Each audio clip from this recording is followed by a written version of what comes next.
بسم اللہ الرحمن الرحیم۔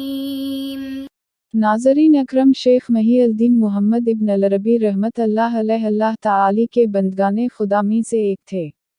ابن العربی کا علمی مقام و مرتبہ اور ان کی اسلامی خدمات کے بارے میں آج کی اس ویڈیو میں ہم آپ کو بتائیں گے۔ ہسٹور کاور کی ایک اور ویڈیو میں آپ سب کو خوش آمدید۔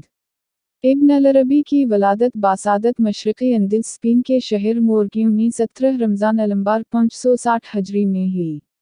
مشرق کے لوگ جن کی زبان فارسی تھی وہ آپ کو ابن العربی کہتے تھے، جبکہ مغرب میں آپ ابن العربی اور ابن سراقہ کے نام سے جانے جاتے تھے، لیکن سب سے زیادہ شہرت ابن اکبر کے لقب سے ہوئی۔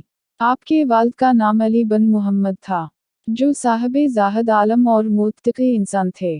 آپ کے والد فقہ و حدیث میں ایک ممتاز مقام رکھتے تھے۔ ابن العربی 8 سال کی عمر میں یعنی 568 ہجری میں اپنے خاندان کے ساتھ اندلس شہر کے دارالخلافہ میں آ گئے، اور پھر 598 ہجری تک آپ یہیں مقیم رہے۔ اسی دوران ابن العربی رحمۃ اللہ علیہ نے علم و حکمت میں کافی کچھ حاصل کیا۔ ابتدا میں قرات و سبا کی تعلیم آپ نے ابوبکر رحمۃ اللہ علیہ سے حاصل کی۔ یہاں پر آپ تقریباً 30 سال کا عرصہ رہے اور اندلس کے صوفیاء اکرام سے استفادہ حاصل کیا۔ دینی اور دنیاوی تعلیم کے ساتھ ساتھ آپ کا بہت سا وقت صوفیاء کرام کے ساتھ گزرتا تھا۔ تصوف کا سلسلہ آپ کے خاندان میں قائم تھا۔ آپ کے ماموں ابو مسلم الخولانی ساری رات عبادت میں گزارتے تھے۔ ایک دفعہ آپ ایک امیر کبیر دعوت پر مدعو کیے گئے، جہاں آپ کی طرح اور دوسرے حضرات کے بھی بیٹوں کو مدعو کیا گیا۔ کھانا کھانے کے بعد جب جام گرج کرنے لگا، تو جب آپ تک پہنچا تو غیب سے آواز آئی کہ اے محمد، تم کو اس لیے پیدا کیا گیا تھا۔ تو آپ نے جام کو رکھ دیا اور پریشانی کی حالت میں باہر نکل گئے۔ باہر آپ نے ایک چرواہے کو دیکھا جس نے پٹے پرانے کپڑے پہنے تھے۔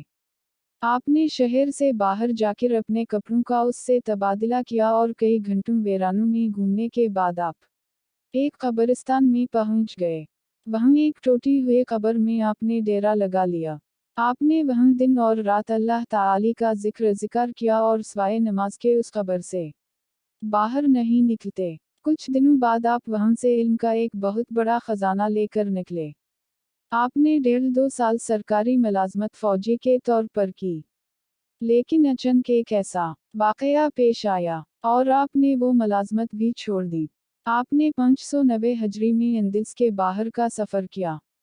اسی سفر کے دوران آپ کی ملاقات ابو محمد سے ہوئی، جن کی فرمائش پر آپ نے اپنے اندلس کے صوفیاء کی طرز پر ایک کتاب روح القدس لکھی۔ اس کتاب میں 55 سے زائد صوفیاء کا ذکر کیا گیا ہے۔ 593 ہجری میں آپ کو کشف کا ایک روحانی درجہ دکھایا گیا۔ آپ بیان کرتے ہیں کہ مسجد الزہرا میں عصر کی نماز کے دوران آپ نے ایک نور کو دیکھا جو آپ کے سامنے تھی۔ اس کے بعد 597 ہجری کے بعد رمضان میں آپ اپنے دوست محمد الحصار کی میت بجایا میں داخل ہوئے۔ اس کے بعد 598 ہجری میں آپ یونس پہنچے۔ وہاں آپ اپنے دوست ابو محمد الحصار کے ہم ٹھہرے۔ وہاں سے آپ اپنے ساتھی کے ہمراہ مصر پہنچے، جو وہاں وفات پا گئے۔ آپ کی منزل مکہ تھی، جہاں آپ بیت المقدس سے ہوتے ہوئے داخل ہو گئے، جہاں پر آپ نے اپنی کتاب فتوحات مکہ کی تصنیف کی بنیاد 599 ہجری میں رکھی، جس کی تکمیل 627 ہجری میں ہوئی۔ آپ ایک بلند پایہ شاعر بھی تھے۔ مکہ میں آپ کی شاعری اپنے عروج پر پہنچی، جہاں پر آپ کا دوستانہ تعلق ابو شجاع زیر بن رستم اور ان کے خاندان کے ساتھ تھا۔ ابن العربی 601 ہجری میں بغداد، موصل اور دوسرے شہروں سے ہوتے ہوئے قاہرہ پہنچے، جہاں آپ پر اعتداد کا الزام لگایا گیا، لیکن ایوبیہ حاکم الملک نے آپ کی جان بچائی۔ 604 ہجری میں آپ پھر مکہ پہنچے اور وہاں 1 سال سے زائد کا عرصہ قیام کیا۔ اس کے بعد 608 ہجری میں آپ کونیا چلے گئے۔